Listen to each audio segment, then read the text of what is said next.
Bienvenidos y bienvenidas, entonces, al encuentro número 9. Ahora sí.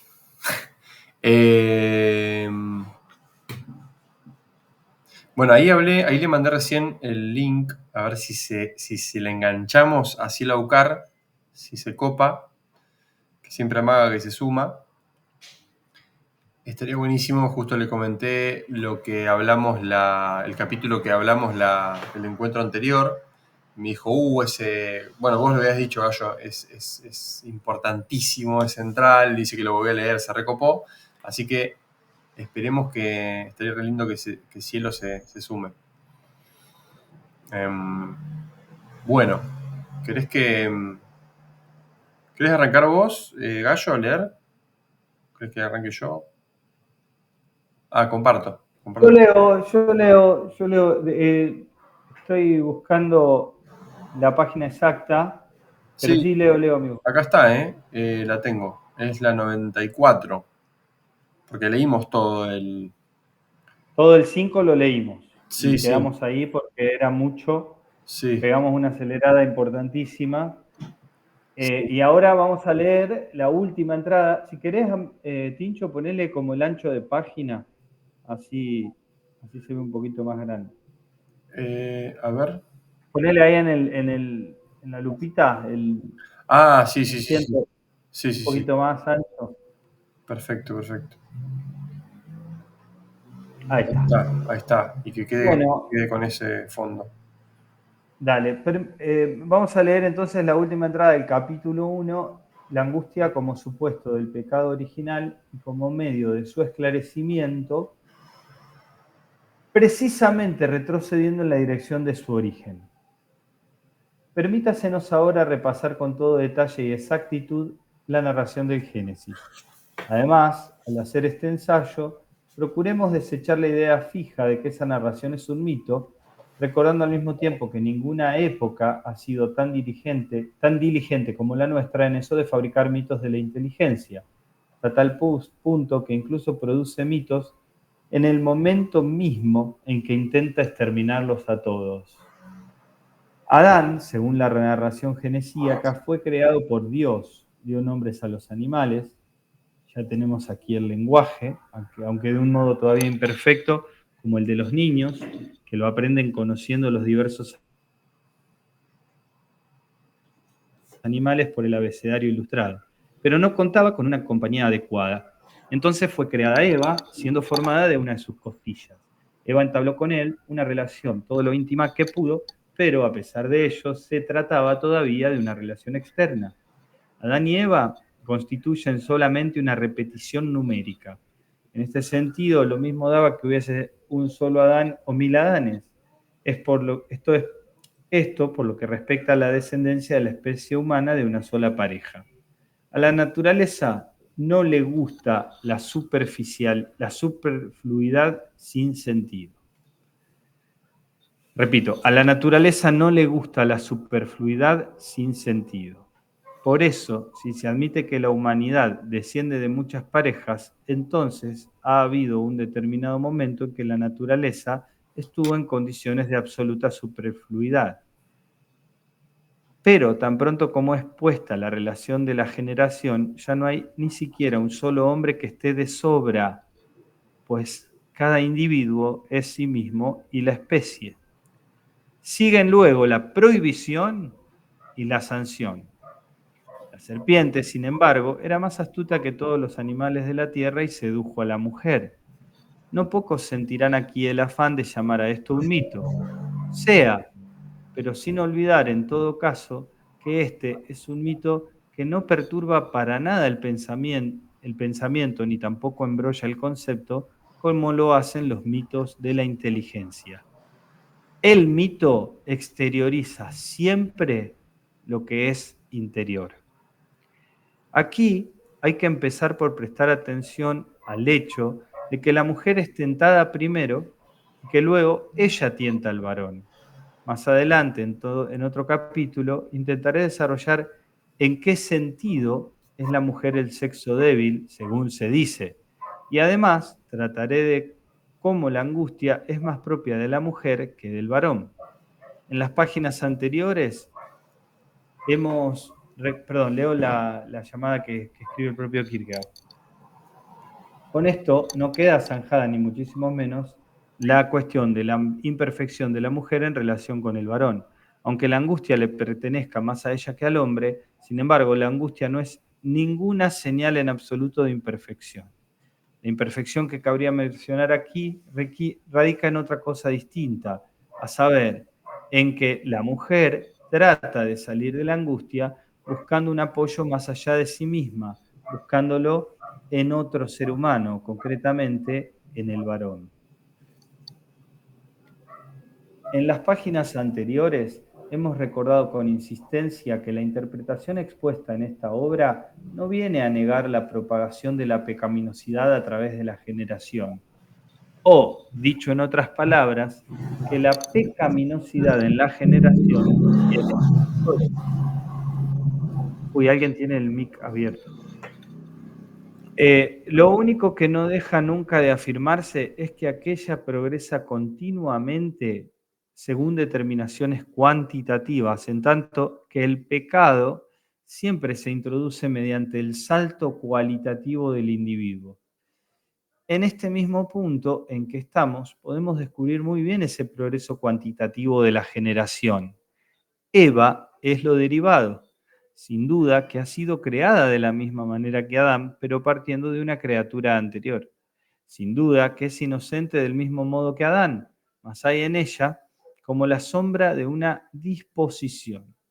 Esta disposición, desde luego, no existe todavía, pero con todo puede interpretarse como un guiño de la pecaminosidad puesta por la procreación. Y esta pecaminosidad, a su vez, es lo derivado que predispone al individuo por más que no le haga culpable. Recuérdese aquí lo dicho en el apartado 5 acerca de las palabras de la prohibición y la sanción. La imperfección que hay en la narración, a saber de qué modo se le ha podido ocurrir a nadie el decirle a Adán lo que éste era absolutamente incapaz de comprender, cae por tierra con solo pensar que el que habla es el lenguaje y en consecuencia es Adán mismo el que está hablando. A más de uno se le ocurrirá intervenir en este punto diciéndonos que así las cosas queda por resolver la cuestión de cómo aprendió a hablar el primer hombre. Exacta la pregunta, pero a la par hemos de responder que su solución cae totalmente fuera del alcance de la presente investigación. Que nadie crea erróneamente que con esta respuesta evasiva y de muy moderna traza filosófica pretendo dármelas que en otra obra sería capaz de solucionar esa gran cuestión. Digamos, no obstante, que una cosa es segura, a saber, la de que no cabe admitir que los mismos hombres hayan inventado el lenguaje. Ahora hay que retroceder un poco, pues nos hemos olvidado de la serpiente apenas mencionarla.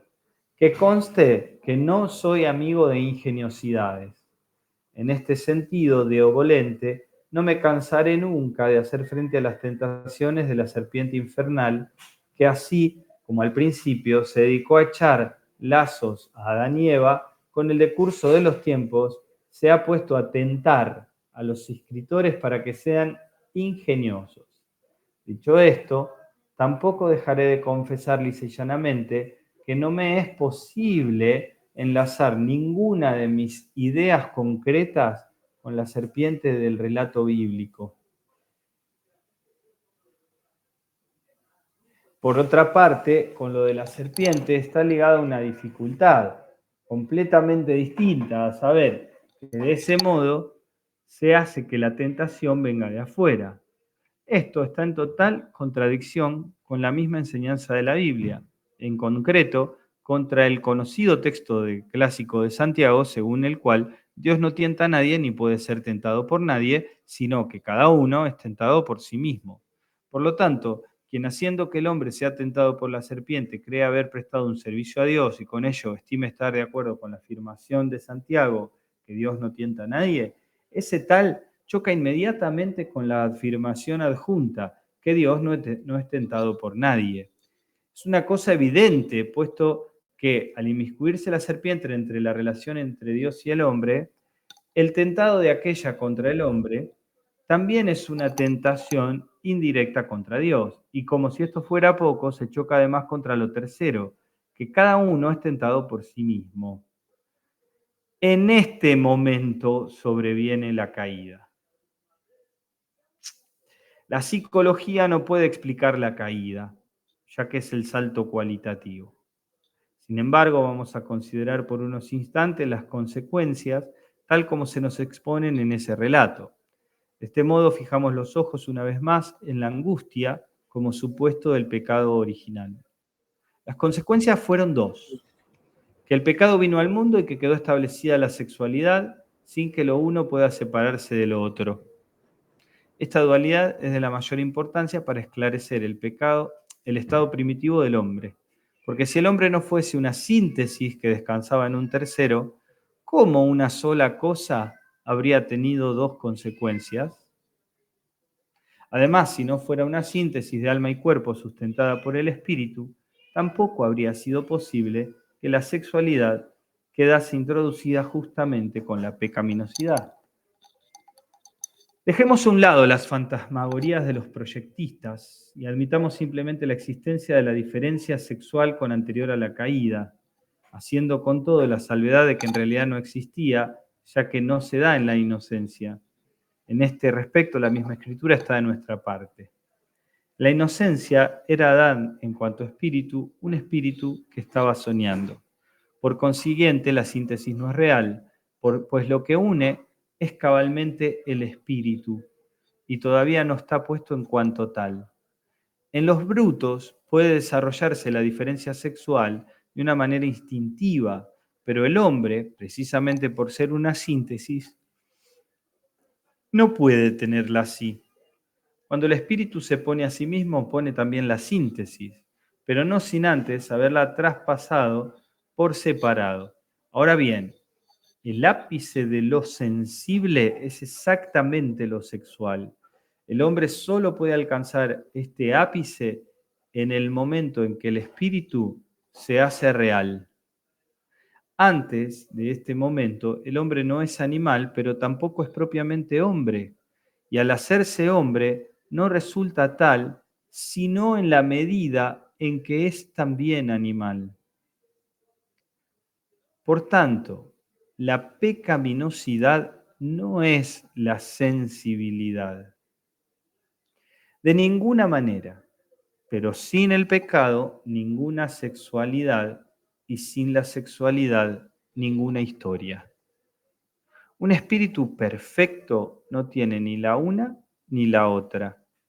Esta es la razón de que la diferencia sexual quede abolida con la resurrección de la carne. Y por esa misma razón no tienen historia los ángeles. Aunque el arcángel Miguel hubiese consignado todas las hazañas en las que estuvo presente como mensajero de Dios, incluso llevándolas a cabo, sin embargo, hemos de afirmar que todo eso no sería su historia.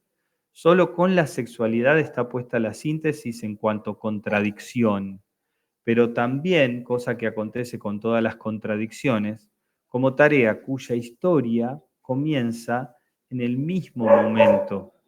Esta es la realidad, que viene precedida por la posibilidad de la libertad. Por cierto, que esta posibilidad no consiste en poder elegir lo bueno o lo malo. Semejante desatino no tiene nada que ver ni con la Sagrada Escritura ni con la verdadera filosofía. La posibilidad de la libertad consiste en que se puede. En un sistema lógico es demasiado fácil decir que la posibilidad pasa a ser la realidad. En cambio, en la misma realidad ya no es tan fácil y necesitamos echar mano de una categoría intermedia. Esta categoría es la angustia, la cual está tan lejos de explicar el salto cualitativo como de justificarlo éticamente. La angustia no es una categoría de la necesidad, pero tampoco lo es de la libertad. La angustia es una libertad trabada, donde la libertad no es libre en sí misma, sino que está trabada, aunque no trabada por la necesidad, más por sí misma. No habría ninguna angustia si el pecado hubiese venido al mundo por necesidad, lo que es una contradicción. Ni tampoco la habría si el pecado hubiera entrado al mundo mediante el acto del liberum arbitrium abstracto, el cual no ha existido nunca en el mundo, ni al principio ni después, puesto que no es más que una absurdidad de la mente. Es una insensatez el que se pretende explicar lógicamente el ingreso del pecado en el mundo. Esta insensatez solamente les puede caber en la cabeza a los que de una manera ridícula se despepitan por conseguir una explicación. Si se me permitiera expresar un deseo, pediría que ningún lector fuese tan caviloso como para preguntar: ¿y qué si Adán no hubiera pecado? Desde el instante en que queda puesta la realidad, empieza la posibilidad a caminar a su lado como una nada que tienta a los hombres insensatos. Ah, ¿cuándo podrá la ciencia traer el mandamiento a los hombres y echarse un freno a sí misma? Quien haga una pregunta tonta, hay que procurar no responder. A quien haga una pregunta tonta hay que procurar no responderle, pues de lo contrario uno será tan imbécil como el que interroga. La insensatez de la pregunta no está tanto en ella misma como en el hecho de dirigírsela a la ciencia. A pesar de todo lo dicho, podríamos bien rastrear un cierto rasgo de cordura en medio de tanta necesidad si los interrogadores, imitando a la lista Elsa, llena de cavilaciones, se quedaran en casa con su pregunta y convocaran en ella a todos los amigos de idéntico caletre. La ciencia, en cambio, no puede esclarecer semejantes problemas, porque toda ciencia radica o en una inmanencia lógica o en la inmanencia dentro de una trascendencia, trascendencia que aquella no puede explicar. El pecado es cabalmente esa trascendencia, ese discrimen rerum en que el pecado entra en el individuo en cuanto individuo. El pecado no entra de otra manera en el mundo, ni nunca jamás ha entrado de otro modo. Por eso hace el payaso el individuo, que es tan estúpido como para preguntar por el pecado como algo que no le concierne. Porque una de dos: o ese individuo ignora en absoluto de qué se habla, y es imposible que nunca lo llegue a saber, o lo sabe y lo comprende, al mismo tiempo que no ignora que ninguna ciencia es capaz de esclarecérselo. No obstante, la ciencia ha estado a veces demasiado inclinada a acceder con hipótesis cavilosas a todos esos deseos sentimentales. Si bien al final terminaba concediendo que semejantes hipótesis no aportaban ni una explicación suficiente, esto es por lo demás completamente cierto, pero la confusión está en que la ciencia no sea lo bastante enérgica como para rechazar de plano tales cuestiones insensatas, sino que al revés les ha dado a entender a los supersticiosos, confirmándolos en sus esperanzas, que muy bien podría surgir, sin tardar mucho, uno de esos proyectistas científicos que fuese el hombre que diera en el blanco.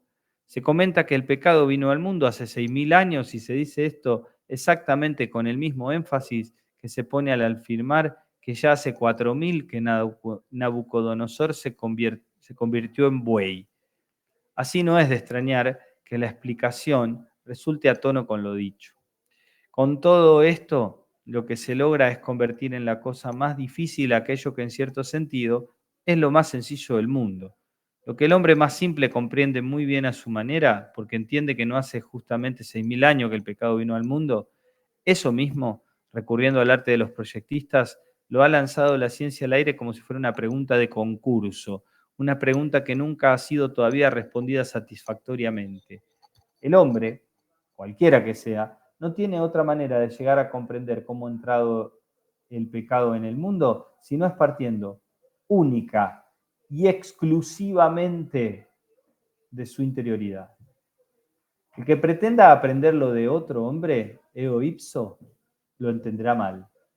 La única ciencia que tiene algo que hacer aquí es la psicología, la cual, sin embargo, nunca dejará de confesar que su explicación es muy limitada y que no puede ni quiere explicar más, de tal suerte que no se trata de una explicación, pues todo quedaría embrollado en cuanto una ciencia, cualquiera que sea, estuviese en condiciones de explicarlo.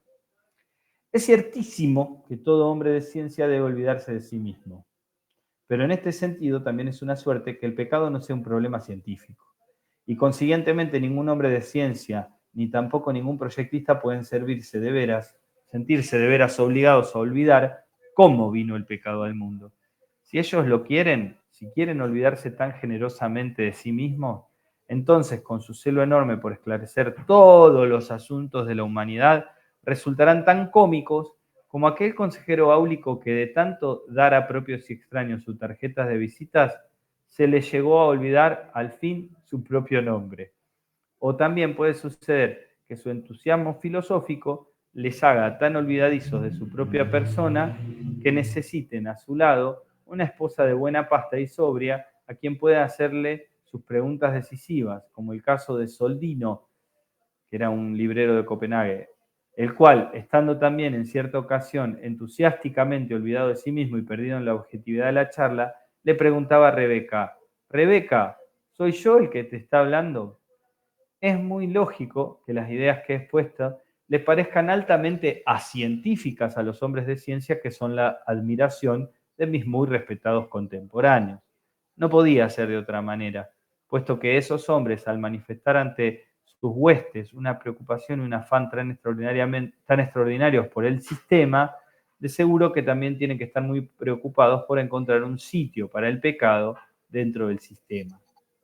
Por su parte, esas huestes comunitarias pueden muy bien afanarse, y si lo desean, con carácter exclusivo, por incluir en sus piadosas oraciones a tan profundos investigadores, lo cual encuentran sitio tan ciertamente como encuentran sus gafas el que las busca, no notando que las tiene puestas.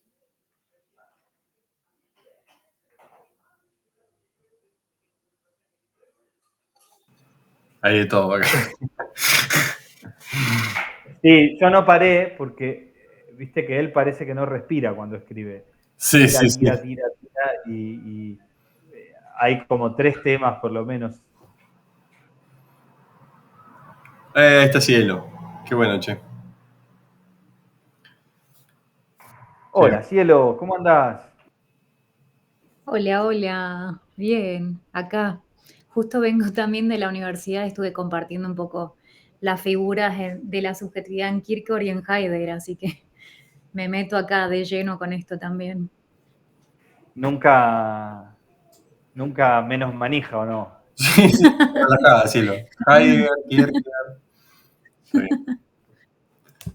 Buenísimo, che. Estás muteado, Gallo. Acabamos, cielo, de compartir la lectura completa del apartado 6. No sé vos en qué momento pudiste ingresar, pero la leímos completa, de corrido. Gracias, sí, me Eh, sumé cuando hablabas de la posibilidad. Bien, a mí me llamó la atención cuando leí por primera vez esto, lo primero que me llamó la atención, que me parece una frase increíble, increíble, muy rica para todos los que están interesados en ese tema, creo que explica muchas cosas, es la definición que hace en un renglón de lo que es el mito. El mito exterioriza siempre lo que es interior. Me parece de una potencia esa simple expresión que pensemos que en ese momento con la crítica textual y todo lo que hace Schleiermacher con el texto bíblico, digamos, empieza a cuestionar la idea de la veracidad del texto bíblico, y Kierkegaard pone las cosas en otro lugar, dice, bueno, olvídense que esto es un mito o no es un mito, no pasa por ahí lo que el relato de Génesis tiene para decir. ¿No? Hay en el fondo una defensa de cierta literalidad, pero no literalidad, Sí, es sino que de como cierta... historicidad. De, ¿no? Como de decir, bueno, ahí cuando dice, no, bueno, no es que, no es que Adán tiene 6.000 años. Claro, claro, claro. Pero más que histórico, el texto es veraz, eso es lo que importa. Dice una verdad, eso es lo que importa. No, cuando vivió Adán, todo eso no tiene ninguna importancia. Lo que importa es pensar el salto cualitativo del pecado, cómo ingresa el pecado.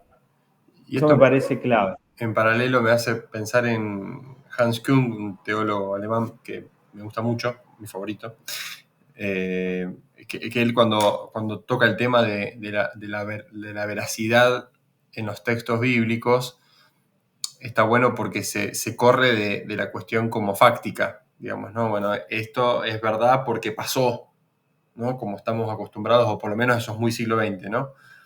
Y él dice, no, dice acerca del monte, habla de un monte en Suiza, ¿no? Yo no me acuerdo cuál es, de esos montes súper conocidos. Y él dice, ¿dónde hay más verdad? ¿En una explicación sobre el monte y qué sé yo? O sea, en una fotografía, perdón, sobre el monte, o sobre un poema que hable sobre ese monte. ¿Dónde hay más veracidad? ¿No? Nada, me hace pensar un poco en esto.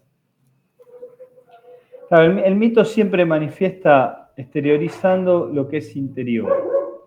Entonces acá lo que importa de lo que viene a decir el relato de Génesis es cómo me explica a mí mismo el pecado, cómo ingresa el pecado. Nadie puede explicar el pecado si no es a partir de sí mismo, porque cada uno es sí mismo y la especie.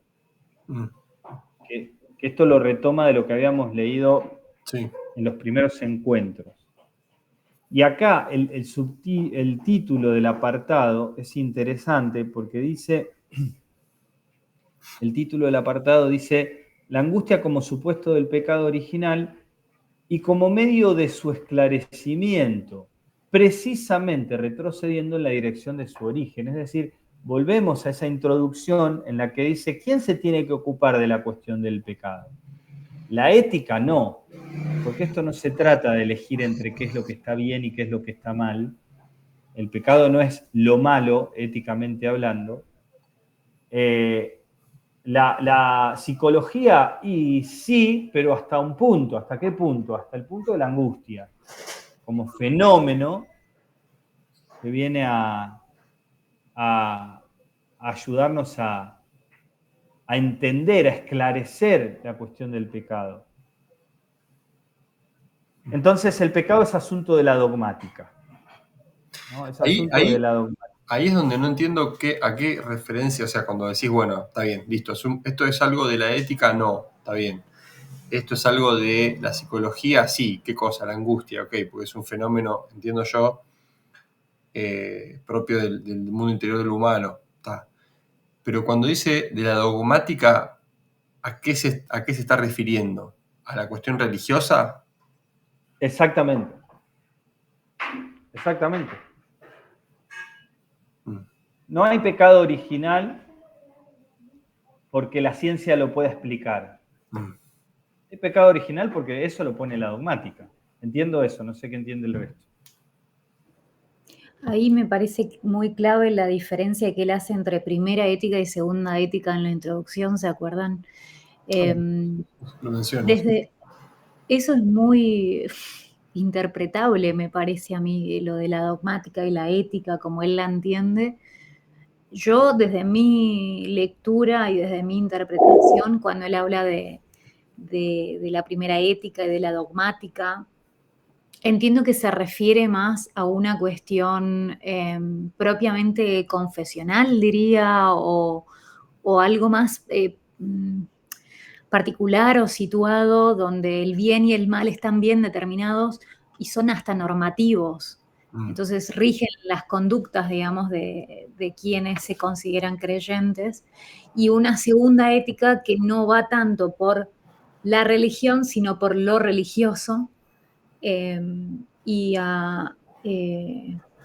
no tanto esta diferencia normativa entre el bien y el mal, y hay como un replanteamiento o una reconfiguración de lo que significa la fe, lo que significa el pecado, lo que significa el bien y el mal. En el medio de todo esto también está la cuestión de la libertad y en el estado de inocencia no hay una diferenciación entre el bien y el mal. Un poco antes de empezar, justo la oración antes de empezar este punto dice, al menos en la versión de Trota, la diferencia entre el bien y el mal está en el lenguaje, sí, pero solo para la libertad. La inocencia puede sí decir esa diferencia, pero para ella no hay tal diferencia. O sea, en el estado de inocencia todavía no hay diferencia entre el bien y el mal, de acuerdo a la propuesta de Hofniensis, digamos. Esa diferencia está puesta cuando está puesto el espíritu. Una vez está puesto el espíritu, entonces es capaz de elegir entre el bien y el mal, antes no.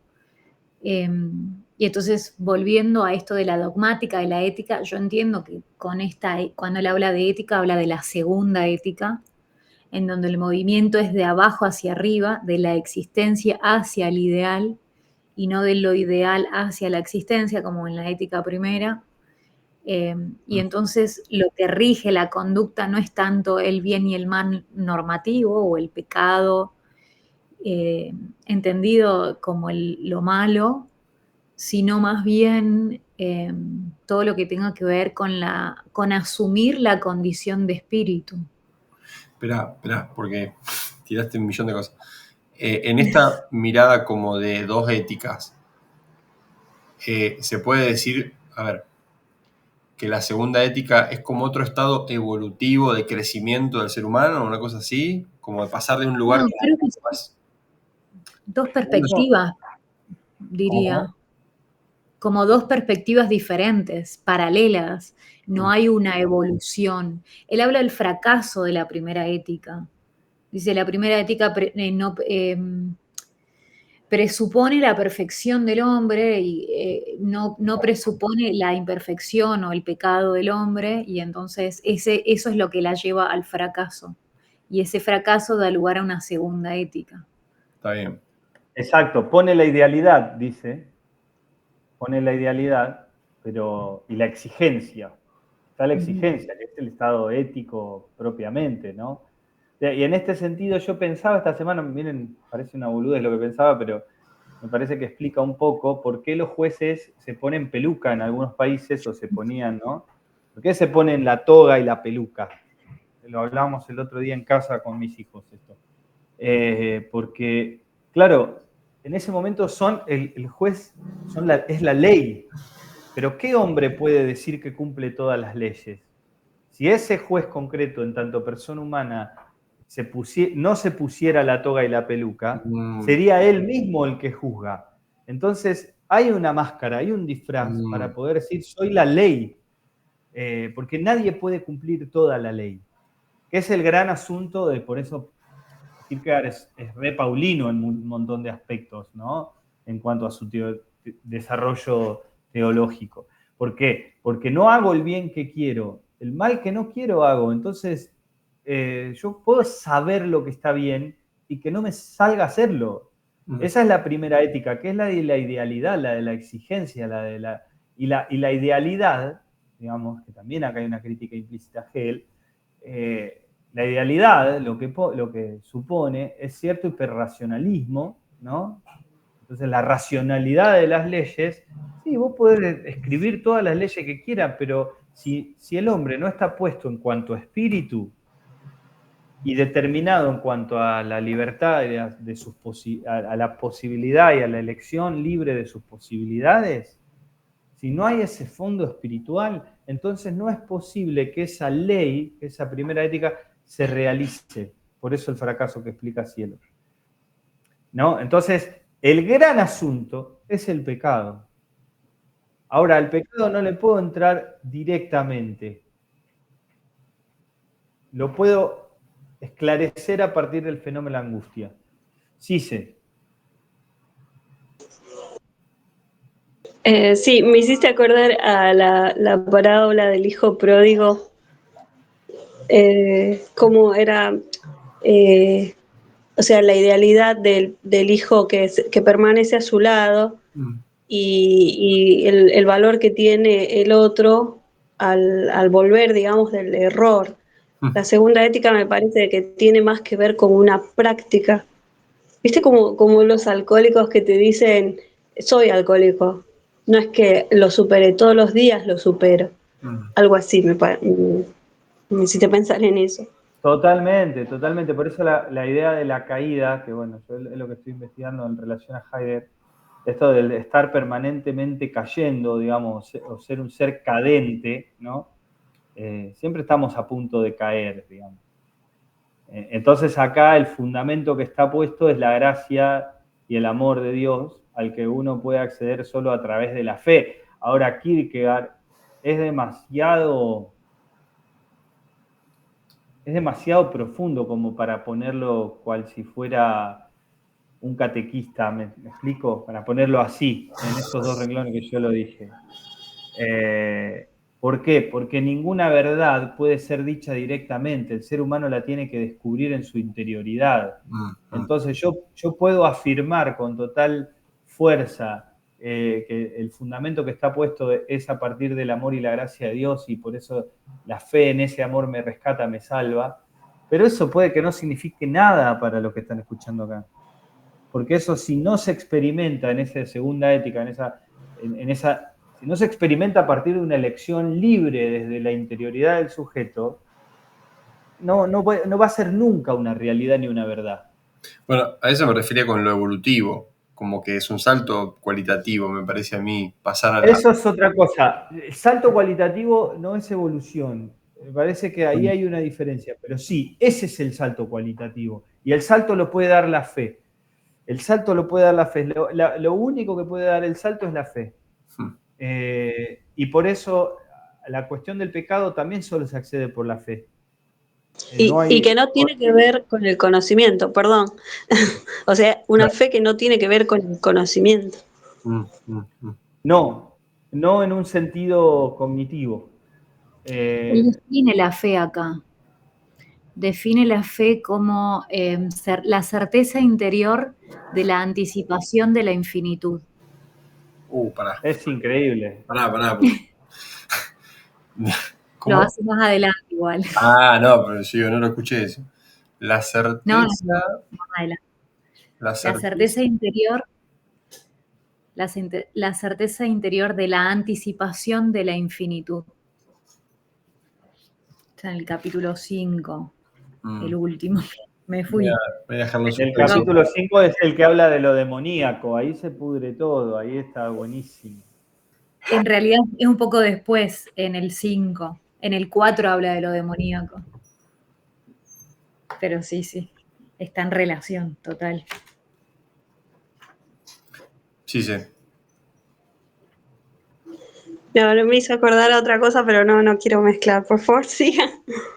No, igual ahí está, ahí lo busqué, él dice que esa definición es de Hegel, y dice que él adscribe a la definición de Hegel. Le pega todo el libro y al final le concede...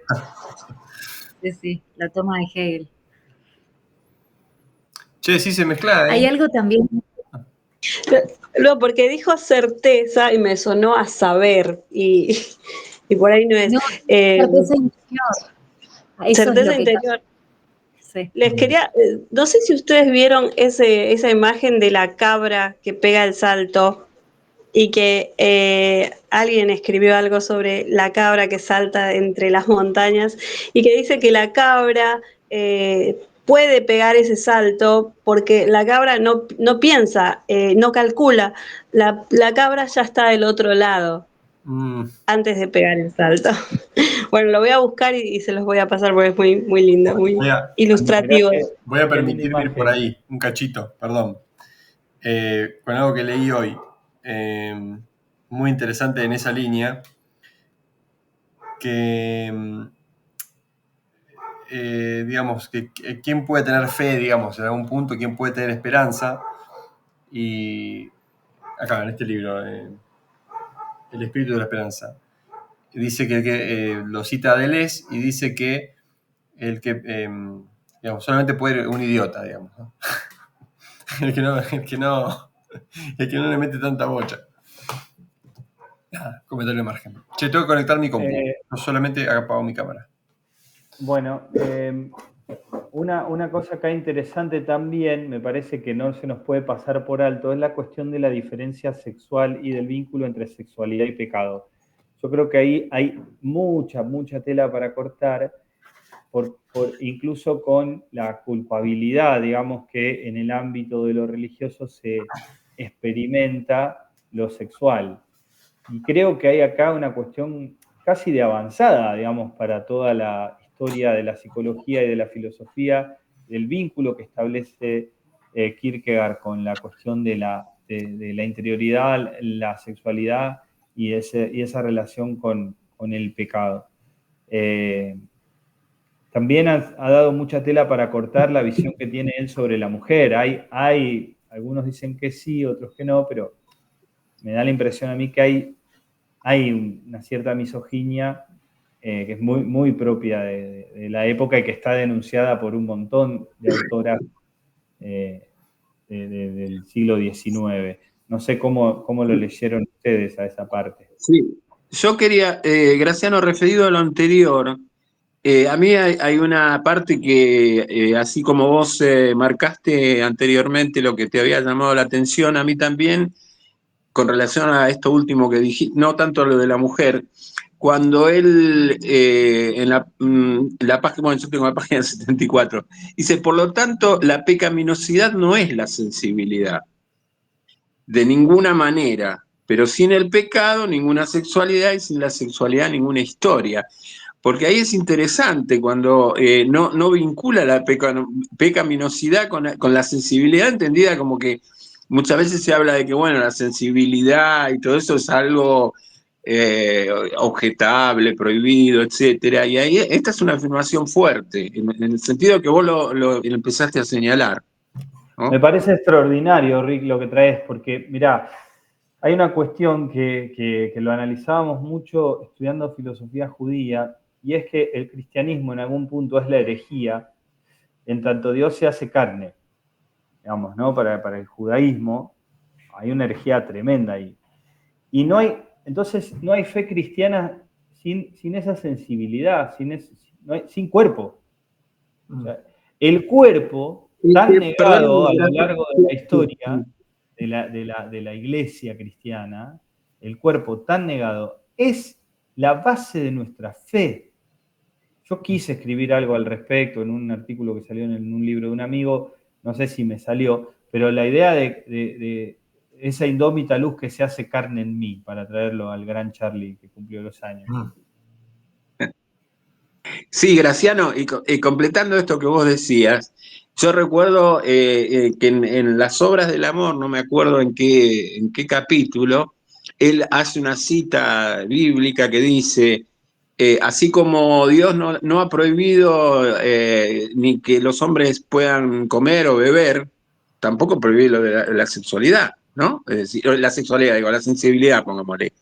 Pero lo dice en esos términos, me parece que va en la dirección que vos lo decís respecto del cristianismo, ¿no? Ahora, hay algo vinculado a esta idea de la caída muy cercano a la sensibilidad o a la sensualidad o a la sexualidad. Hay algo ahí en el sentido fuerte. Y a mí eso de sin sexualidad no hay historia me hizo pensar en la historia de la sexualidad de Foucault, digamos, como también hay una inspiración acá en Foucault. Una inspiración. Y sí, porque sin duda en todo el siglo XX la refrescada que le pega a la filosofía, todos los que accedieron a los textos de Kierkegaard tienen una visión totalmente renovada porque los corrió a todos de eje y de esa filosofía tradicional. Les permitió pensar un montón de otros problemas o pensar los mismos problemas desde otras perspectivas, ¿no? Si bien él era psicoanalista, el psicoanálisis acá saca una tajada importantísima de Kierkegaard. Esto que estamos discutiendo ahora está también en el final del capítulo 2.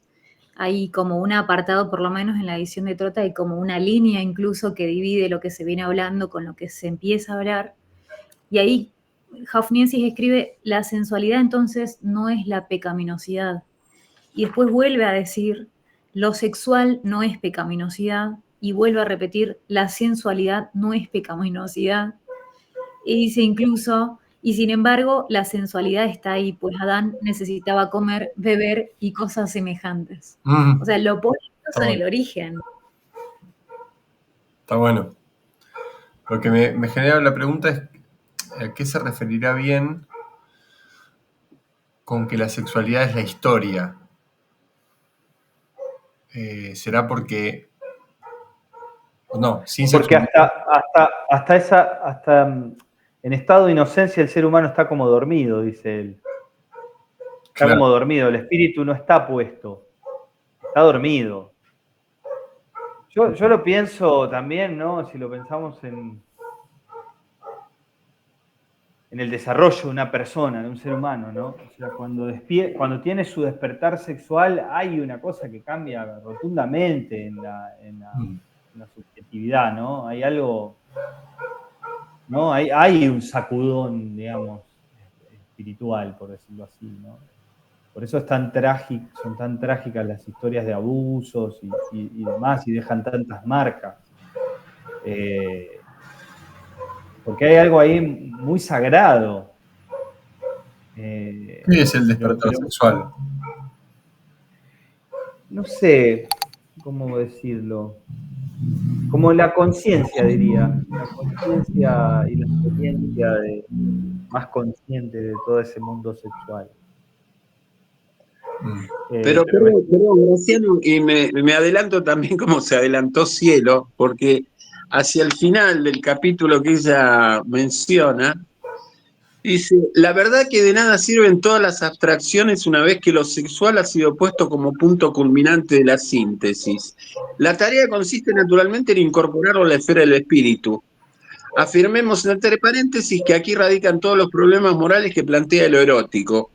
La realización de esa tarea representa la victoria del amor en el hombre y con esta victoria el espíritu llega a triunfar de tal suerte que se ha olvidado lo sexual y solo se recuerda como olvidado.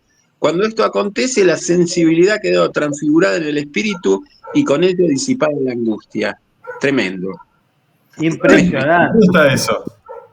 ¿Ya lo leímos? No, me adelanté porque justo fui a buscar lo que Cielo estaba citando y me encontré, es el final del capítulo 2. Eso trampa. Eso es trampa, son dos tramposos, Tini. Sí, no. Son dos tramposos. Hagan su propio club de lectura. Nah. No, No sabés me que el tema, no, vení, Cielo, que es espectacular escucharte. Sí, El tema acá es que cuando uno termina de leer cualquier obra de Kierkegaard, siente que la tiene que leer toda de nuevo. A mí me pasa sistemáticamente, cada vez que termino empiezo de nuevo porque digo, no entendí nada, ¿viste? Es como una sensación o querer volver de nuevo para sacarle más y más jugo. Y me pasa cada vez que siento que lo leo por primera vez. Es una cosa muy particular, digamos, también la experiencia de leerlo. Porque, es eso que acaba de leer Rick, yo no había reparado en las varias lecturas que le llevo al texto, no lo había reparado así con la fuerza que lo dice. La capacidad del espíritu de integrar la cuestión de lo sexual.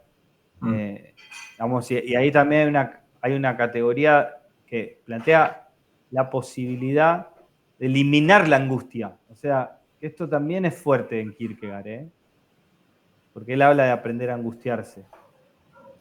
Bueno, ahí está buenísimo. O sea, es súper avanzada, sobre todo hoy en el retroceso que hay con toda la promesa de la eliminación de la angustia. La promesa farmacológica, la intervención directa sobre el cuerpo para eliminar la angustia. Porque la única manera, digamos, de eliminar la angustia, si hay alguna, es sobre el cuerpo. Es reinteresante lo que decís, porque por algo él habla de no eliminar la angustia, sino la posibilidad que angustia. Claro. No es una eliminación directa de la angustia como el estado afectivo ontológico que está de base en la estructura humana, sino que es algo que a cada instante sucede, como la posibilidad de la angustia.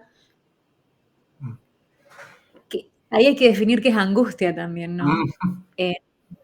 No tanto como un estado psicológico, me parece, sino algo mucho más existencial, diría, pero como arraigado a la naturaleza humana, algo propio de todo hombre en tanto hombre, no algo pasajero, no algo fugaz, no algo relativo, sino algo que tiene que ver con la propia estructura.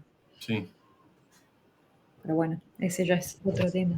No, está en realidad conectado con lo que leímos, no quiero decir mucho más, solo que acá se trata de la posibilidad como posibilidad. O sea, cuando él dice qué es lo que se puede, la posibilidad consiste en que se puede, está hablando de una posibilidad indeterminada, ¿no? La angustia es angustia ante la existencia como indeterminación. No me angustio por esto en particular, ni por esto otro, sino porque mi propia existencia, toda mi vida, es una posibilidad indeterminada, o sea, puedo todo. Y como puedo todo, me angustio. Sí, una cosita antes de cerrar, me permito, título personal experiencial. El otro día tuve que tomar algunas decisiones un poco importantes y le pedí a mi sobrino que me acompañe a dar una vuelta al mar, nos fuimos a caminar. Le dije, che, ayúdame porque tengo que tomar una decisión con esto, qué sé yo. Y como ayúdame, tipo, escucharme, ¿no? Y yo le dije algo, yo ya sé que las opciones que tengo, en ninguna de las opciones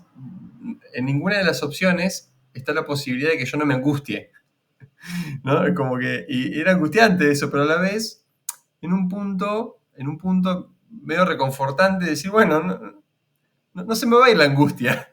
Elija lo que elija, va a haber angustia. Nada, pensaba en esto. Bueno, son las 58. Un comentario más y se corta.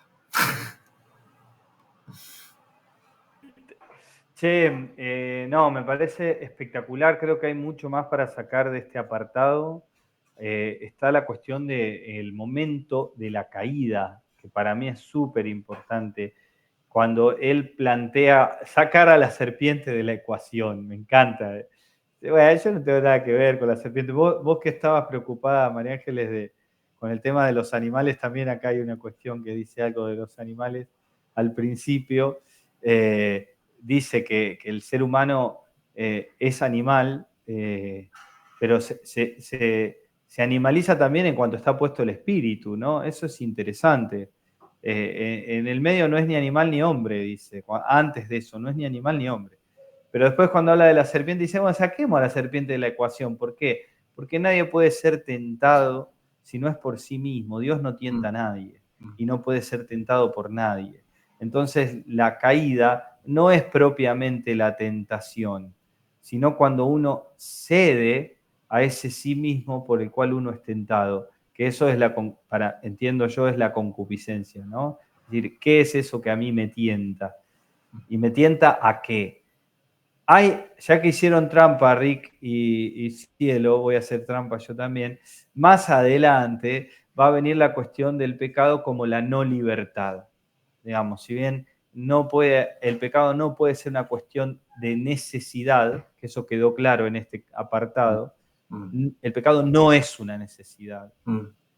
Si no hay una libertad, no puede estar puesta el pecado, pero en cuanto se elige o se cae, se pierde la libertad. Entonces también hay una relación dialéctica entre el pecado y la libertad.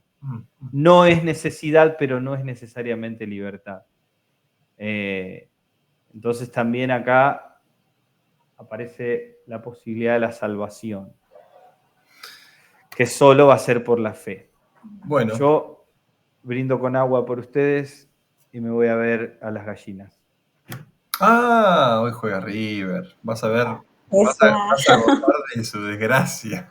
Nah, no las voy a ver, no las voy Qué a ver. malo, qué malo. No, les deseamos lo peor, simplemente. Sí, Eso quedó grabado. igual, totalmente de acuerdo, Graciano. Totalmente de acuerdo. 4.